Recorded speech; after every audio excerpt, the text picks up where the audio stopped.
Hello everyone, my name is Maciej Simiński, aka Orson. I work at CERN at the Beams department, and today I would like to tell you about our recent work on extending the VHDL frontend in Icarus Verilog. First, you may ask, why are we working on this? And well, you have VHDL, which is an excellent free simulator for VHDL. Icarus takes care of Verilog and System Verilog quite well. But the standard in proprietary software is to have a mixed language event-driven simulator, which is a missing piece in our beautiful free software world, and we are trying to fill this gap. So before we talk about extending the software, let's see how does it work. Icarus consists of a few smaller programs that interact with each other, and let's say we would like to simulate an adder written in VHDL with a test bench in System Verilog or Verilog. To do so, we run a line similar to the one that you see on the top of the screen. And everything starts with iVerilog, which is a launcher, just a convenient tool to take care of configuration files and parameters. The next step is IVL-PP, which is IVL preprocessor. Here you have your macros unwinded, and it also detects VHDL files. And once it spots a VHDL file, it runs VHDL-PP, which is a VHDL preprocessor. And here is all the magic behind the VHDL happening. That's also the spot where we focus our development efforts. In a great approximation, one can say that it's a translator from VHDL to System Verilog, but it's not entirely true. I will come back to this. Once we have our files preprocessed, we run IVL, which is the iVerilog Icarus Verilog compiler. Here the main processing part takes part. So everything goes through the parser, elaborator, optimizer, and then using a code generator interface, we select one plugin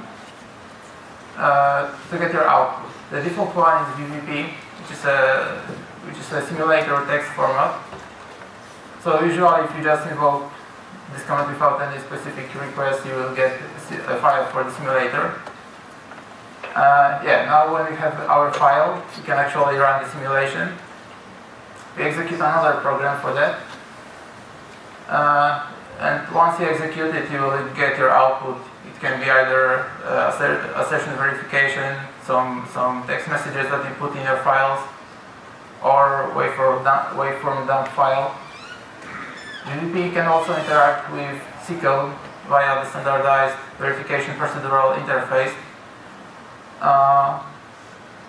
And one big advantage of VVP is that you can step through the code, so sometimes it's easier to debug stuff.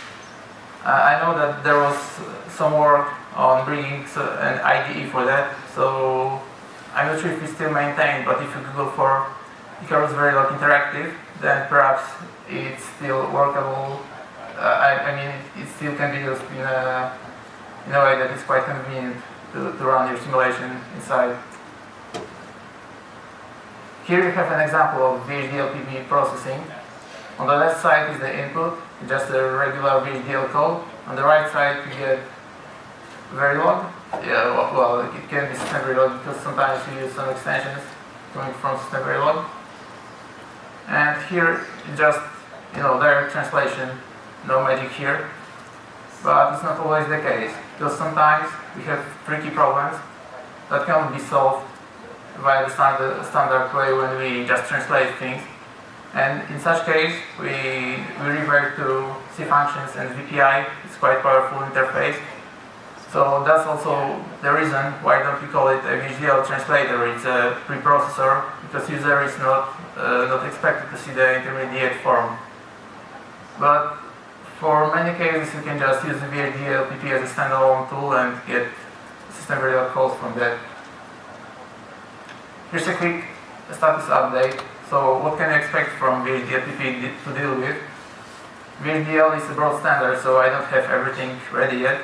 And the way I pick features to implement is I'm trying to run a design developed at CERN and it's going to also to be the proof of concept for the whole development process. Once it's done, I will let you know for sure. Anyway, it should be enough to run some basic designs, and I encourage you to try it out. Perhaps you can have some feedback for me, and I can try to fix things.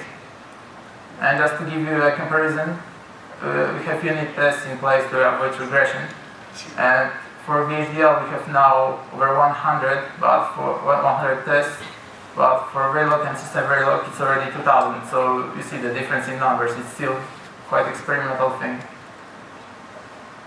If you need some more information, there are some links that you can follow. As every free software project, we look for developers. The code is, I think, very clear. It's written in C, C++, a bit of Bison and Flex, but they are not very scary beasts. The developer group is quite friendly, so if you feel like joining, just write to us, visit some web pages. I think help would be very appreciated here. And here we have also a few different ways to go around the mixed language simulator problem. Because right now we have also a VHDL, which is a complete VHDL simulator. And perhaps it would be fine to take advantage of this. So, alternative approach that could be done is to write a main driver that takes all the files that you want to simulate, splits them to either VHDL or Icarus Verilog, and run simulation and update the signal values after every event that happens. And well, in the end you also get simulation results.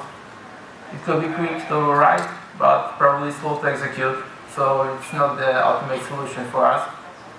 And there's another way that we come up with. It's currently explored by a man in our team, Michele Castellana. So here you also take advantage of VHDL and Icarus, but in a bit different way. Specify a common format for both simulators that would be linked together with a runtime library, and everything would be run together as a native executable to get simulation results. I think that could be a bit faster for simulation purposes. And that's it. It was a lightning talk. If you have any questions, please go on.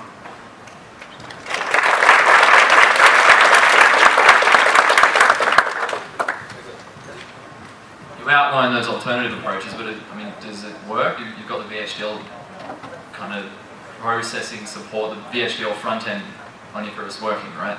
Yes, but it's not complete. So as VHDL is a broad standard, maybe you could take advantage of VHDL instead of writing and implementing everything from scratch like we are doing right now.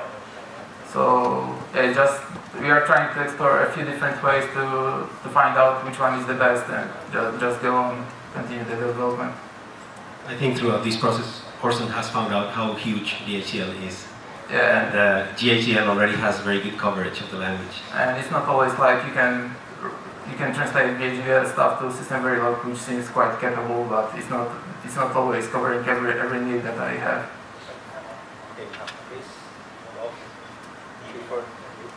Very good question. Have you come across MVC? Yes, I've seen it. But it will be a very similar case like with VHDL, right? It's also a VHDL simulator. Yeah, it uses LLVM. So that might be interesting. I guess I have a statement more than a question really, which is that I think in the last 2 days we've heard about 3 intermediate representations that exist, and I'm aware of a couple of others. So it'd be really good if we could try and collectively get behind one, because I think that would enable a massive ecosystem of tools to work. So the thing is, you say MVC has an LLVM backend, right? So it's a kind of, yeah. Yes. It's a front end for it uses LLVM intermediate representation, right? Or no, I think it's what it's oh, right. So yes, one more standard. Yeah. Derived from LLVM, but it's custom. So it's something like 2 codes or key code. By the way, Michele Castellano. Icarus VHDL, in order to like bring together the simulation model of Verilog and the simulation model of VHDL, it uses the special internal functions in Icarus Verilog that are then called. But for synthesizable code, at least in my understanding of the VHDL standard, this should not be necessary.